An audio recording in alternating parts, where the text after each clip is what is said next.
Welcome to our program, Asia in Focus, Clean Water and the Business and Human Rights Agenda. My name is Sean Lees, and I work for the United Nations Development Program in Asia Pacific. For this special episode of Asia in Focus, we're in Bali, Indonesia, for the World Water Forum.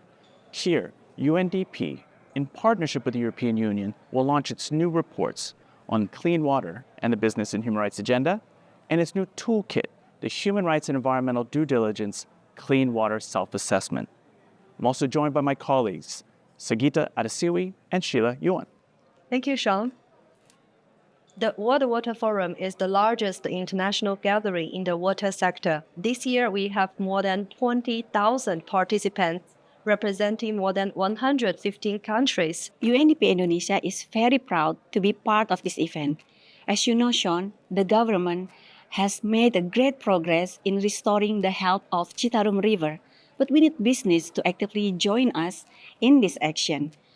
That's why we are here to promote responsible business, to put linkages between business, human rights, and clean water. Thank you both. Please join us for an illuminating discussion with our stakeholders gathered here at the World Water Forum in Bali, Indonesia. What do you think is the pressing issues related to water within this Asia-Pacific region or beyond? Water security and the impact of climate change on small island states, including the Pacific. I think that's what the message we're trying to get across here in the conference.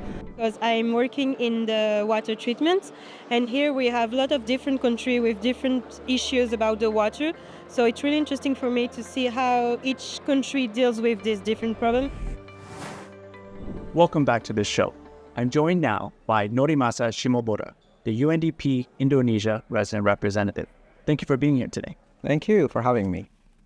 Tell us briefly, why is the World Water Forum important to the United Nations? Well, this year, World Water Forum's theme is Water for Shared Prosperity. And this is fully aligned with the United Nations and UNDP's vision to promote the SDGs. Not only the SDGs on water, but SDG goals on energy, SDG goals on sustainable consumption and production, and many other SDGs. What are your key messages here to the participants at the World Water Forum? For us at UNDP, water means a lot. It is first and foremost about protecting ecosystem. It is about promoting resilience and peace and cooperation. It is also about propelling social and economic development. But first and foremost, having access to clean, safe water is about human rights. You will be launching our report on the Clean Water and Business and Human Rights Agenda, Citarum River case study. Tell us, what are some key takeaways from that report? What we have learned is that the government of Indonesia has done a lot to clean up the Citarum River, which was at one point labeled the world's most polluted river. Yes, so the government can do a lot, but ultimately speaking, the businesses has to embrace new ways of doing things to protect the water and the environment to sustain their business operations. And it really doesn't cost them so much to do this. In a longer term, I think we need to really put the nature at the center of our solutions. We call this nature-based solution to address the problem of water pollution, but not only. There are broader issues of biodiversity and climate change that we need to address. You're also here to help us launch the Human Rights and Environmental Due Diligence Clean Water Self-Assessment tool. But why is this tool important? Of course, businesses are responsible to take care of the environment, but they need to know the means of how to do it. The self-assessment tool will help them follow the steps that have been outlined by the UN guiding principles on business and human rights. So I think that would be tremendously helpful. And we actually tested this with the textile companies operating along the Citarum River, and the feedback has been quite positive. Excellent. I'm glad to hear it. Thank you for joining us today. Thank you. Why do you think water is an important agenda? Well, water is obviously really important in the world because without water there is no life. So we have to raise awareness and to fight against pollution, climate change, and everything that could really be a damage to water resources. So if you have one key message that could be sent to all your youth fellows, what that would be? That would be keep fighting, we can make it together, and we will change the world. We do really recognize the importance of the global trade in textile and garments. because this has brought tremendous benefits to emerging economies and also creating opportunities for decent work. But these benefits are sometimes overshadowed by the costs that these industries impose on human rights and also the environment. There are so many countries here involved, and sometimes we focus too much on our own localities. So seeing some numbers regionally really opens up your eyes a little bit sometimes, and being able to interact with so many different nationalities and organizations, institutions, I think it is a really good gathering of people in the World Water Forum. Welcome back to our program. I'm here now with Dr. Mohamad Mova Al-Afghani from the Center for Regulation, Policy and Governance. Doctor, it's great to have you back on the show. Thank you, Sean. In fact, you were here in 2022 with us on Asia in Focus, and at that time we spoke a lot about international developments in managing water pollution. What has happened since 2022 of note? Well, there's bad news and good news. I'll start with the bad news. I think the bad news is that the knowledge is starting to crystallize. There is stronger evidence that there are PFAS contained in rainwater in several locations in the world. What's PFAS? PFAS is a dangerous chemical. It's a part of a persistent organic pollutant. It causes different kinds of illnesses. It is a huge problem. But then I think the good news is some governments have started to realize the dangers of PFAS and addressing them. The United States have recently released PFAS standards in drinking water and also committed to some cleanup costs. But for developing countries, although PFAS containing products is of course already in developing countries, it's not yet considered a priority. That's another bad news. Now, you wrote a report for us on clean water and the business and human rights agenda using the cleanup of the Citarum River here in Indonesia as case study. Tell us, why is this report important and what are some key takeaways? Well, the Citarum River was the most polluted and dirtiest river in the world. But now, since the government of Indonesia formed the Citarum Task Force, the water quality index have improved and the industrial water pollution has significantly reduced. So the task force is a collaboration between the government, the local community, academia, and also the military. So I think it kind of demonstrates that if we collaborate and coordinate, and with strong political will, other river basins in the world can also clean up their river. So it's more than just a cleanup of the Citarum River, it's also a cleanup of other rivers and river basins. I think it inspires to the cleanup of other river basins by probably taking some of the models and the lessons from the Citarum. You've also helped us develop a toolkit, the Human Rights and Environmental Due Diligence Clean Water Self-Assessment. Tell us about this toolkit. Why is it important? The toolkit provides a guideline for companies who wishes to comply, who wishes not to pollute the environment. So the toolkit contextualizes the United Nations Guiding Principles, the business and human rights, into water pollution context. So if the company were to comply, there are steps that is provided in the toolkit. I think now there is more realization in terms of consumer demands that they want to purchase goods and they want to wear clothing which are produced by factories which are clean and not polluting the environment. So this toolkit is providing guidance to the company who wants to do that. What kind of companies are the most pollutive, for example, on the Citarum River? Which companies are we looking at? In the Citarum River and in many other places in the world, actually, usually the textile companies and then the pharmaceuticals companies. But the toolkit is quite general, so it can be used in other companies as well, but although some contextualization might be required. So the toolkit contains several important transparency mechanisms, like disclosure mechanisms, like a company should disclose what are the chemicals contained in the products, how do they manage their effluent and water discharge. So it really, show the company how to behave as a good steward for water. And tell me this, we had a conversation in the past about the competing demands of economic development and environmental protection. Are these two factors mutually exclusive? Do they oppose each other, or can we have both? I think we should have trying to bridge this because with the climate change and everything, between the market, civil society, economic development, and environmental question should be addressed. The economic system would not run if the environment is destroyed. Right. So that's why we have this toolkit, which actually trying to contextualize the United Nations Guiding Principle on Business and Human Rights and showing how the company to behave. Well, thank you very much for being here today. It's a pleasure. Thank you, Sean. What are your key takeaways in participating in this past week? So most of my engagement are focusing either on hydro diplomacy, governance, or financing.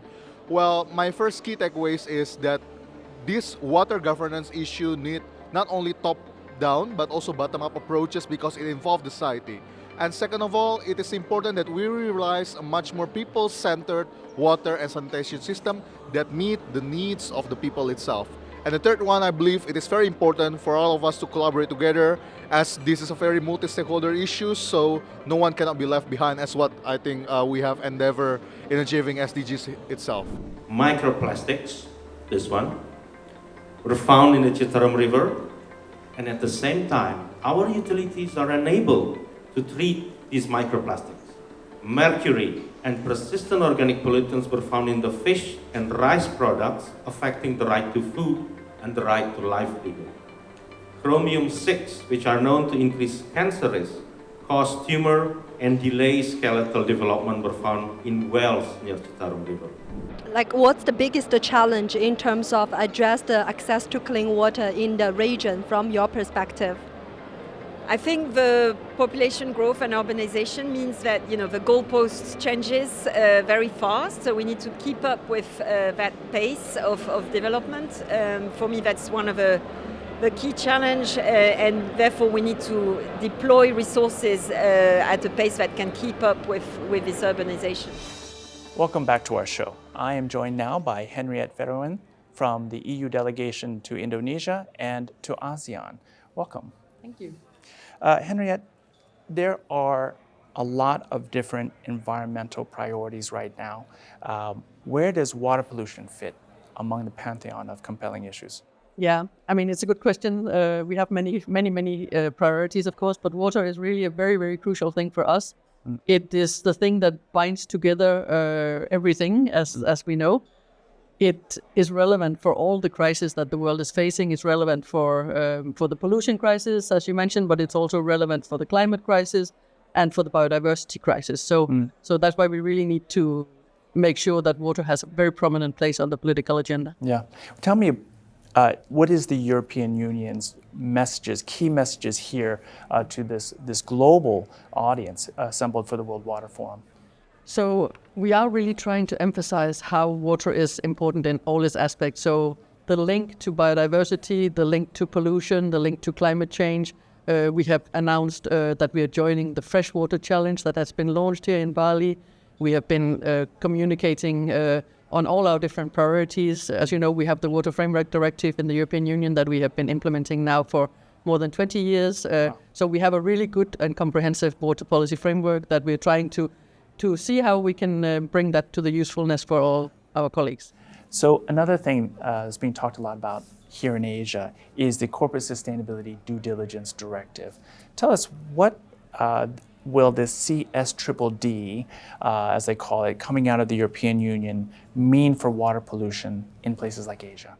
Yeah, so I mean, what this directive ultimately tries to do is to try to make sure that our operators in the European market ask the relevant questions to their supply chain. So if the partners that they have in different parts of the world, including here in Asia, can demonstrate that they are treating water in a responsible manner, then it will be easier for them to deal with European businesses. And I mean, it will give them easier access to the European market, if you will. So that's really the important part of it. Of course, there are difficulties in documenting all this, but we're really trying to make the private sector a key actor in making sure that we don't export our problems from our consumption in Europe to other parts of the world. And indeed, that's part of the intention, I think, of the deforestation regulation as well. Is there an important link between deforestation and water pollution that we should understand? There is, I mean, forests is one of the best ways to keep water in the ecosystem. So, you know, the places where there's a huge deforestation, the water will immediately run off. It will run into the sea, and we don't get the benefit of that. So that's why we are really promoting forest protection, that and other reasons, of course, biodiversity and many other parts. But the link between forest and water is very, very important. All right, thank you very much, Henriette, for being here today. Thank you. We're here to address water pollution and human rights. Is a connection between women's rights and water pollution? There is a connection because most of the sanitation related activities in Fiji are mostly handled by women, and if we educate women, create awareness amongst women, so we can do more in regards to combating water pollution. So yeah. Thank you very much. It's great to have you on our show. What is your expectation or your hope for other private sector to be part of the solution? There is a need of funding for these small companies like safe drinking enterprises, but also for entrepreneurs, because in Indonesia we are lacking this ecosystem. You have great ecosystem in other countries, but we need support to create it here too. When we talk about water pollution or for pollution for like air pollution, land pollution and things like that, the most important thing is the availability of data. And in your report, you have clearly undertaken some of those aspects. Our consumers want to be able to buy products that has been produced in other parts of the world, but they are getting increasingly concerned. I think it's very important to understand the philosophy behind it, which is ultimately try to do less harm. Welcome back to the program. I am now joined by Jyotiraj Patra from Concern Worldwide, the program director. Thank you, Son. Thank you for having me in the show, and great to be back in the show. Indeed, it's not your first time on Asia in Focus, is it? You were here in 2022, and during that first episode, you said, quote, "Cleanup of plastic pollution is the first solution we need to focus on." You were suggesting then that working to reduce consumption of plastic was not the first priority. It was cleanup. Do you still feel the same today? Yes, Son. I still feel that cleanup is one of the most important things that we should be focusing at this point of time. And I feel so because cleanup is kind of an initiative that help us restore some of the ecosystem services like clean water, flood mitigation potential, the revival of the local ecosystems, and in terms of supporting the local communities. Second most important thing is this also creates new opportunities for the local economy in terms of ensuring that the local communities get additional sort of employment, and some of those things which are already in the system, in the water that we use, the rivers, the groundwater sources and others are able to sort of revive some of their lost ecosystems. Now, you speak of local communities, but in the course of writing our report on clean water and the business human rights agenda, we found that communities often use the rivers for waste disposal as well.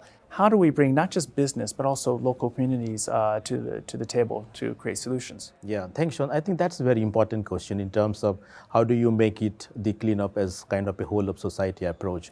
And one of the things I feel in terms of bringing all the stakeholders together, the role of data and pollution. And I think this is where I also saw the report that you have come up with in terms of getting the real scientific data and putting that in the community and all the stakeholders so that they are able to understand the sources, the quantity, and ways to address some of those pollution issues. So scientific data is also very important. You have our Clean Water and Business and Human Rights Agenda report in your hands now. What's a big takeaway for this report? Yeah, so before I get into that, I'd like to congratulate you and the entire team for coming up with such a timely report, I would say, in terms of looking at the business and human rights agenda, but particularly focusing on clean water, which is very critical in my opinion. And I had a chance to look at the report, and what I find very important in this report is you have identified the 7 kind of human right risks associated with clean water, and you have also proposed the business and environmental human rights due diligence. And I think in my opinion this is something that is which has come up as a very strong case as to how do you bring in the environmental dimension into business and human rights due diligence. And for me, that is very important when we talk to different stakeholders like businesses and governments. So that is very important for me. And in this case, I also found like how you have looked at all the stakeholders who were part of this whole initiative. It was not just the government of Indonesia. Of course, they are always in the driving seat, but how you have generated more awareness among the local businesses, communities, local government, youth and media. I think that is very important. Now, this report's about Indonesia, but do you think it has applications in places like Bangladesh where you work currently? Oh yes, absolutely. Because if you look at what's happening in Bangladesh, Bangladesh is also one of the leading ready-made garment and leather and textile hub in the whole of South Asia, like Indonesia. And the government there has been taking a lot of initiatives to take care of the environment. Bangladesh being a delta countries, a lot of rivers are there, and most of them are in a sorry state of pollution. So I think there is a lot of potential to take these kind of initiatives and examples from Indonesia and other places and engage the local government and the business groups in Bangladesh. So there is absolutely a lot of potential. Well, thank you very much, Jyotiraj. It's a real pleasure having you on the show today. Thank you, Sean. Thank you for having me. I think one of the main takeaways is the need for better collaboration between different actors. So from the public policy side, but also from business side, NGO, civil society, there is a need to make those people speak and exchange among each other to make sure that we are on the same page when it comes to different regulations, different initiatives, and also just to make sure that we have a good understanding of what the climate change and other type of, let's say, challenges present for the next generations. And we are here to advocate for our presence at the World Water Forum in order to make sure that the youth is also well represented during the decision-making processes. I think the most pressing issue is more about water scarcity. With what we facing those last years, there is a kind of huge heat waves all around the regions. It could be in Asia or in Africa. So with a higher evapotranspiration, I think we're losing most of our surface water. So that leads that we have like some erosion in the tip of soils. We are losing our trees, and we're losing access to like potable drinking water. Welcome back. I'm now joined by Dr. Mary Matthews from UNDP. She is the Senior Global Water Lead for our organization. Mary, welcome to the show. Thank you so much, Sean. It's great to be here. Mary, you've been here for a few days now at the World Water Forum. Tell us, what are some key takeaways for you? I think one of the biggest takeaways from the World Water Forum is that there's really a growing, stronger need for coordination and collaboration from the public sector, from the private sector, from NGOs, academia, and all working together with governments to make sure that we're able to move forward on the Water Action Agenda that was established in the 2023 UN Water Conference, and really showcasing that the commitment is growing stronger and stronger as we're moving forward. Is it something you've seen incremental progress towards, or is just a sudden new energy and enthusiasm for collaboration? And if so, what's sparked that? From the UN Water Conference last year, we really saw member states in a way that I've never seen them wanting to come together and saying, hey, we've got to address water problems. We've got to address them at the national level, at the local level, at the regional level, and at the global level. We have to do this. What accounts for this new focus, this new energy? Climate change. Absolutely. 80% of all climate change impacts are water related, either too much or too little or coming at the wrong times. And the disruptions for that are really disruptive to farmers, to crop patterns, to people, to transportation. It's having incredible impacts, and it's time we have to deal with that. Asia is a very big continent, but what would you say are the most important water issues the region is facing? I think the most important water issue within the Asia region is really water degradation, and that's not only water pollution, which is a huge part of that, but it's also degradation of the ecosystems upon which water depends. And so it's taking that, the degradation comes from overuse, from deforestation, from land degradation, from excessive development, from mismanagement of water resources. And then on top of that, you add pollution to that. And it's really incredibly difficult, and it's got to change. We can't keep going that way. Now, in partnership with the European Union, we have developed a report, Clean Water and the Business and Human Rights Agenda. What do you think are the most important parts of this report? I think one of the biggest key takeaways is working together in an integrated fashion with industries, with governments, with regulators to make sure that we're able to both have economic development for instance, in the textile industry that doesn't degrade the environment. And the industries are looking for that. They're calling for that. Over and over, when I'm at meetings like this, I have the industries coming up to me and saying, Mary, we need help. We need help from UNDP because we need the enabling environments so that when we invest in a region, we know that those investments are de-risked and safer. This report that's come out, these guidance materials funded by the European Union are applying a lot of the incredible work that the European Union has done with the EU Water Framework Directive. And because of that, and those are really some of the very best in the world, the framework directives on water management, it sets the standard to move forward. And one of the benefits within UNDP is we can take a project that works well, let's say here in Indonesia, working with producers and manufacturers and industry and figuring out how to help the governments, to help the industry, to help each other, to help the communities evolve and develop in a healthy, safe, clean way, and then replicate that into other countries around the world through our GPN network. What kind of time frame are we talking about? If we have this framework from the EU, if we have our reports on the Citarum River cleanup, we have this new momentum, this eagerness to work together, what kind of time frame between now and in the future before we get our rivers, waterways, and marine settings cleaned up? Wow, that's a good one. I would like to say it can happen very quickly. It will depend on how much we actually can do. Ecosystems are remarkably resilient, and I've learned that working both in marine and in freshwater. I think we could start seeing market increases in 5 to 10 years. I think we could see huge increases in 15 to 20 years. If the political will is there and the investments are there, it could even be sooner than that. Dr. Mary Matthews, thank you for being here today for our show, Asia in Focus. And my pleasure. Thank you so much for having me. Our time at the World Water Forum has come to an end. Many thanks to the experts and others who've joined us in our interviews and in our side session. And we have seen firsthand people coming here full of passion and dedication to safeguard the access to clean water. And thank you for joining us for this special episode of Asia in Focus. Until next time.